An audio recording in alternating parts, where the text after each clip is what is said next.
How crazy were you to leave Paris? I know, I know. Well, I was told, I want you to accept my feminine, and I want you to be strong in your masculine. When the student is ready, the master, arrive. Lionel, welcome to the Vibrant Couple. You and I are both, we both grew up in France and we both live on the northwest coast of the North American continent. And so, how old were you when you left France? How old I was? Yeah. I was 36 when I left Paris, and then I moved to Los Angeles, and then from there I moved after 4 years from LA to Vancouver, where I am now for 23 years now. Yeah, so I'm going to ask you a question that many people ask me. How crazy were you to leave Paris? I know, I know. Well, I was crazy because I was in love with a woman that I met in India, and she was living in Los Angeles. So Paris was not anymore my first love. I would say that I moved from there, and on top of that, we were pregnant, so we were waiting for our first child. On my end, a lot of the reason I moved away from Paris is I was in search for myself, and I don't know if I would have found myself in Paris, but I definitely found myself on the West Coast. Did that influence some of your move? You know what? I think from an unconscious way, I would say yes. I didn't know at the time. I think women have had a lot of let's say, influences in my life. And I think, I moved for a woman at the time, but I didn't know, in fact, it was more than just move for a woman. It was more in search for me on top of that. Yeah, please Uh, say more about that search for you. Interesting. I think since I was 16 years old, I discovered there was something in me that needed to be born, but I didn't know what it was. And when I was 33, walking in the streets and going to Paris, I remember saying to the universe, "Okay, I am the student, and we always said when the student is ready, the master, arrive." I did that, and then from there I went to India and in the ashram of Osho Rajneesh at the time, and I met my ex-wife now, and then we decided to move from there to Los Angeles, and the search starting before, but he kept going and growing while I was in LA, and then I constantly has been part of my life, to figure out who I am at the core of my being. So very existential type search first, and then a deep, profound experience about 15 years ago where I discovered who I was, the core of my being, and now it's just a matter of living in the everyday life, that discovery. So, who are you? Wow. At the time, the best I could describe myself is I am the one who never moved. There's a deep, deep stillness within all of us. And I discover an intimacy with pure stillness and silence. Uh, I transcended the Lionel and all the story of Lionel for about a couple of weeks, and then one day suddenly the whole cloud of Lionel came back, and the journey really started to okay, now start to remove the layers that um, covered that pure, um, sense of stillness, the deep question of who am I, this pure I. Let's say I, and I just stay there, contemplation, just stay and feel it when there is this impersonal love that can come out of it.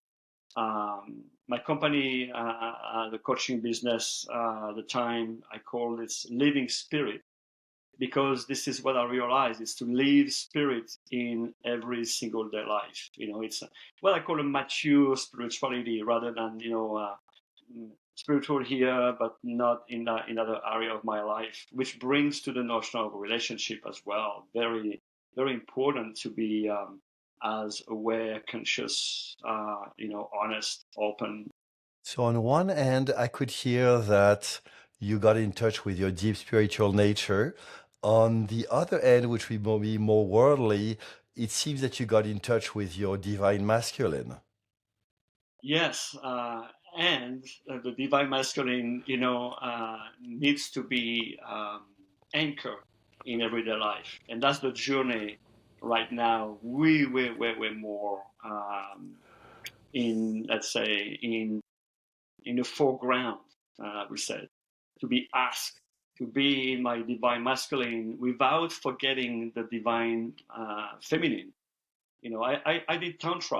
I learned tantra with Margot Anand, for those who knows, very well known in the tantric world. I have been with her in a training, and I have seen this woman, powerful woman, but at the same time extremely feminine. I was shocked. One day during a workshop, she gave me a hug, and I was like, "What?" I mean, she has a power that she emanates at the time, and when she hugs you, like, oh, you melt by feminine. So I had the chance to have some taste of what it is, and now life is asking me, to be that strong masculine because I'm very feminine. I have a strong feminine side, but it's asked as well to have a strong masculine side because it's important to be strong within my own self in order to with this mix of the heart and the feminine, and so it's a very exciting journey that I feel I'm how can I say it seems to me that 2024 is the real start of what it's called of me right now. I have a Hmm. discussion with my girlfriend right now who lives in Brasilia, and it was exactly on that topic. So very very interesting, and the feminine, the relationship with the mother, the archetype of the mother, the need of deep separation from this the old, very old relationship with the mother, physical mother. All of that, is and standing. It's almost like the metaphor is to stand totally alone in the world, and it's exciting and it's scary at the same time. Would it be too simplified if I said that you're becoming a mature man? No, I think you're totally right. Totally correct. It's everybody has his or idea of what mature man means, but yes, really really deeply grounded in the here and now, strong and at the same times open heart. There's this, it's a kind of a blend of the two that is never the same. Each moment it might change. It's very exciting. It's exciting. It's scary. It's yeah, it's just it's beautiful on top of that. Wonderful. I'm a very passionate man on top of that, so lots of energy moving, and just this kind of love that just come out, that I just want to share that. So it's very exciting. How much of that is coming from your new relationship? Great question. Very great question. Um, I think it's a mixture of my own preparation for that moment. For the last couple of years, in a very conscious way, I send in the universe the seed of wanting to be in a conscious relationship. Um, and the woman that I met in Kathmandu in November last year um, is, someone who has that capacity and is willing and wants to be in that type of relationship. And that for me is fantastic. And you are correct. Our relationship had that. It's one of the fuel as why I find myself where I am now. And today we were talking, in fact, just before you and I met, and I said to her, I felt that she is my partner in a sense, deeper sense than just my partner, like a girlfriend. No, no, no, more than that. We are the metaphor. I love metaphor. Is we walk together hand in hand. I don't feel as conscious as I can be a sense of dependency, even if moment I might fall in that game. But overall, my deep sense is we walk. We have decided, both of us, to walk hand in hand, close to each other, willing to, willing to express our fears and share our fears and the funny things today. She just asked me. She said exactly about the masculine and the feminine. She said, "I want you to accept my feminine, and I want you to be strong in your masculine," which was fantastic because I remember, you and I had a discussion on that, and you brought that piece. And so I'm like, wow, it's so exciting because when I look at all my relationship with women, I would say the theme was exactly the same, but I was not able to step into it. I don't say it's an easy task, but I will say that I am way more ready than ever and willing to. You know, it comes to me to that realization. I ask for what I want. I said to the universe, send me, that type of relationship of woman that can and wants that. Now I have it. And I realize, oh, but when you have it, you have responsibility with it.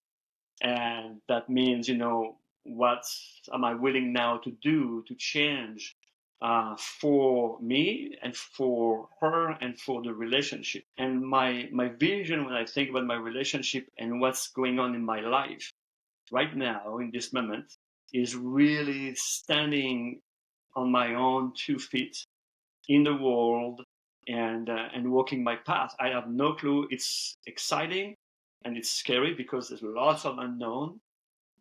We know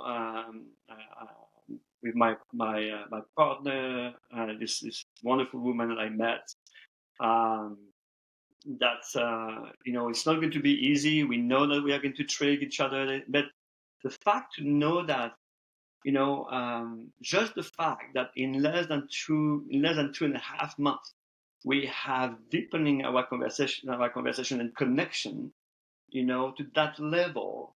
And we are aware. I mean, we are far from each other. I mean, it's how do you manage this kind of thing? I mean, there's lots of things around long distance relationship, and it has its value as well. And so, how do I become a better man? Stand in my masculinity, in my. I always said as a pillar that is strong, so I can as well, be with her, but not strong to the point where I am not able to open up my heart and be vulnerable as well. So there's it's a whole mixture. So it seems that you have found a woman that you feel compatible with, and she feels compatible with you. The two of you are mature enough so that you can engage to the next step on the road. The Yes, two of you are willing to be authentic to yes, yourselves and to each other. yes, absolutely. I mean, today we were sharing about that aspect of, yesterday I shared about my fears. What am I afraid? I was afraid to stand on my own because I was afraid of eventually, she might not like me or, disconnect. So, but we are aware that it's come from the past. It's my own fear, my own projection. With my mom, for example, don't dare to say I want to do this or that because she might not be happy in the past. And I can see I'm projecting the same thing with her, for example. So to be able to put it in the middle, because when you put those fear, the shame, whatever, in the middle, in plain light, it loses its power immediately. You might have to do it several times, but just to do that and be able to do that in that circle with her and knowing that she's able to listen and receive it, and there's no judgment. There's no, like pushback or whatever. It's like, wow, I mean, we are creating a foundation of safety and security. And then today was with her to share, and it was so interesting because she's a she has this very powerful, strong woman. And so, I can see, whoa, I mean, I can see that piece, and I can see as well the challenge of being too strong as well. It's always double sword, in one way, a behavior is not bad on its own, but it's how it's used. I can use a pen and say I love you, but I can use a pen and I can kill you with a pen. So the tool or the behavior is not the bad things, but it's how it's used and when it is used. So it was very interesting that we are open enough to be able to do that, and and we know, I mean, nothing is written into stone. Life is life. Challenges are there. They will be there. We know we will fall, but are we willing, both of us, to go through that and grow from it? And I here now we said, no problem. We are, and I want again to emphasize, for me, it's the first time I felt that she's my partner at a very deep sense. Partner in life, partner in sexuality, partner in intimacy, partner in everyday life, partner in partner, equal, two being equal partner, and that feels really good, really good. What tells you how do you know she's the one? That's a great question. Is Uh, that a kinesthetic feeling? Is that a knowing? Is that a sense of comfort? Is that some sort of a vision where when you somehow envision the future, you see each other together? Absolutely. I mean, it's a mix of all of that. To answer your question, I think it's an unfolding of from me at the beginning saying, no, I mean, long distance, for me, I need this and this. It was more kind of a mind thing. I would never have expected this possible, honestly. But because of her willingness, and she showed me that first she shared her love, and she showed me really that she's invested, somehow I'm like, wow. And the depth of our communication has been from the beginning, we know each other. I mean, and I'm this kind of guy. I don't like too much the superficial things. I mean, this is fine, but I'm a deep person. I do deep very quick. Sometimes maybe too fast. Okay. Sometimes it's good to be light. Okay. But with her, we have had this connection. We spent 4 days together in Pokhara after we met for only a few hours before I went in the mountains in Nepal. And when we were in Pokhara, we spent 5 days, 4 or 5 days together, and it was so easy. That was very easy, no problem, not thinking about I have to be careful, do this. No, not at all. It was like so smooth. And when I think about her in my life, she's coming in February here, for example. I have not a single um, discomfort in my system. It tells me, yeah, it's totally normal. We want to live this life together, not just when we were on vacation. We were to live when we were in life. And she's very bright, and she has very ideas, like very concrete ideas of, let's not just, be in the dream and we meet for vacation, or no, we come, you walk, so she could come here, I will walk every day, like every day. She's with me. I'm planning to go to Brazil, do the same thing. So we really trying to match this the everyday life with the relationship. So it's for me to come back and close the loop on your question. It's really a sense of an unfolding, um, and when I look at the picture we took the first time we met together in Kathmandu, we were not at all in that idea, at least consciously, of being together. And the picture is like, wow, it's like we were a couple already. There was something very interesting in the picture we took together. I mean, you don't know this person, and we just take picture together, and then I use this picture when I was in the mountains when I have a hard time. You know, like, she was pretty beautiful, and I really love this woman. You know, and slowly we discover each other, and yeah, it's very sweet. It's a mixture of many different things, but I think the depth of our connection, honesty, willing to change, willing to be as aware as possible, are extremely attractive to me because it nourishes my soul. Those, I mean, I have the discussion with her, same as I have with you, same I have with, I'm part of two men's group, and or my best friend in here of 20 years. I I have that depth of discussion, of dialogue, communication. I have the same with her. I have never had this with any of my girlfriend before, and that's huge because I'm nourished many different levels.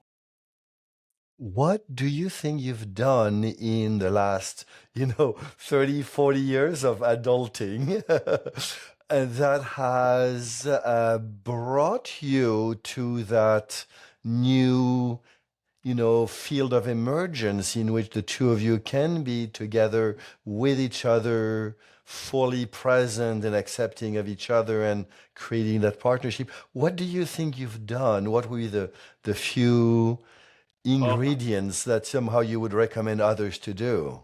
wow, my dear friend.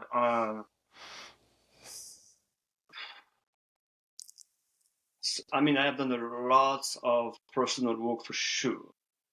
From therapy, personal therapy, group therapy, ayahuasca, deep meditation, silence retreat, uh, psychedelic experiences.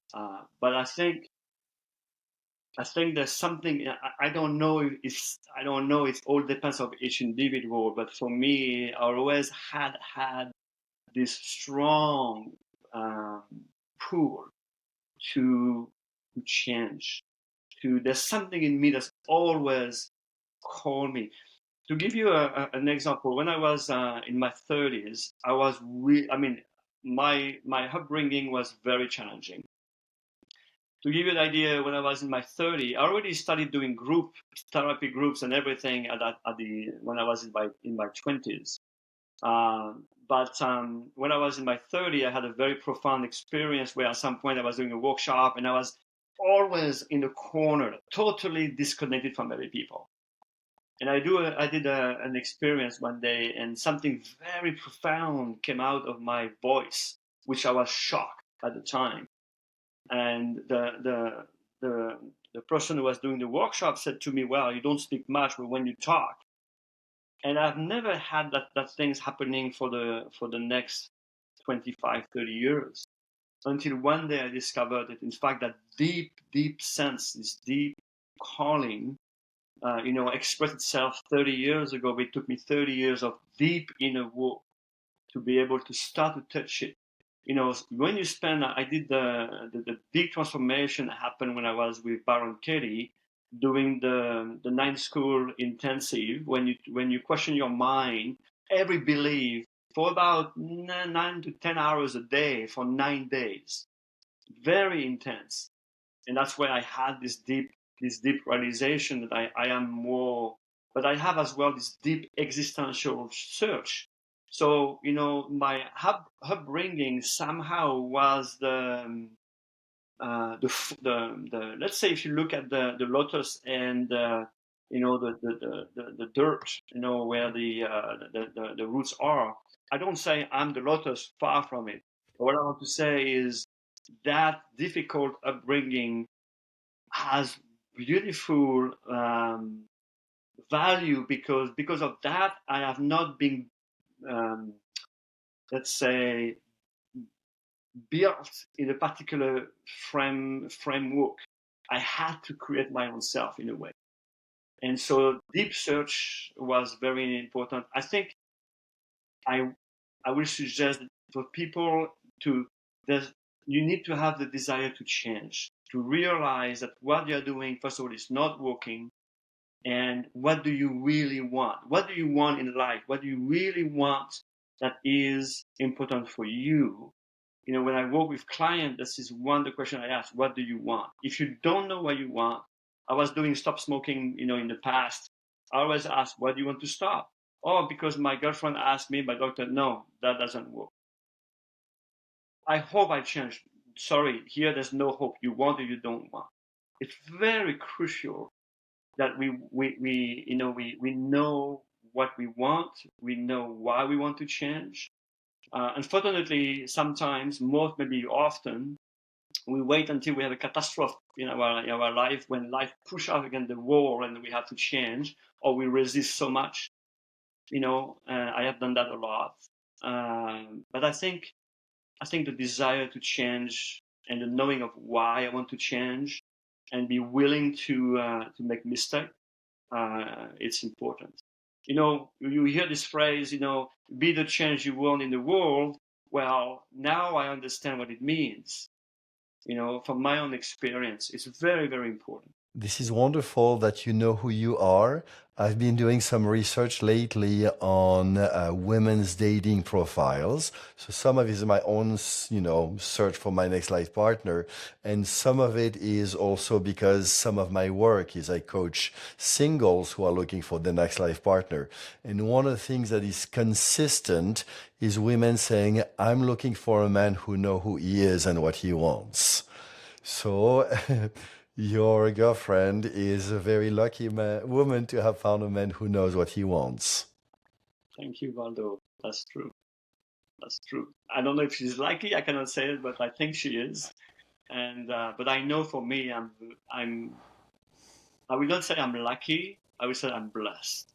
Very blessed that Hmm. she's with me in that journey, and that we want to walk together that path. So It seems that you have developed the gratefulness of learning to be present with the ups and downs of life. And the two of you will be able to continue relating, to continue form your partnership through the downs, through the challenges and the conflicts. That's yeah, wonderful. yeah, and we are very aware. We don't know. I mean, life is life. We don't know. Is it going to be 10 years, or 20 years, or 5 months? We don't know, but we know very deeply, and we want to be together.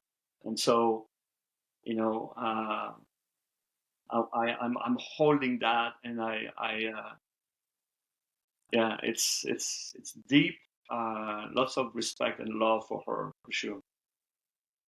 Well, my purpose is to liberate love.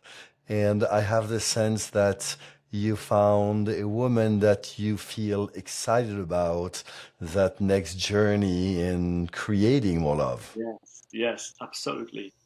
As I said, partner, and again, I would love to be able to pass to you and whoever listen to this. I would love to pass what I feel when I said, partner, but it's way more than what people use, or what maybe people think about. Oh, it's my partner. It's For me, it's way. I said several times already. It's way more than just. It's encompass every, lots of aspects of being with her and with someone. I totally get it. Thank you. If this conversation I just had with Lionel inspired you to create more love in your life, please hit the like button below and subscribe so you can be notified when I publish new juicy content. I look forward to seeing you very soon.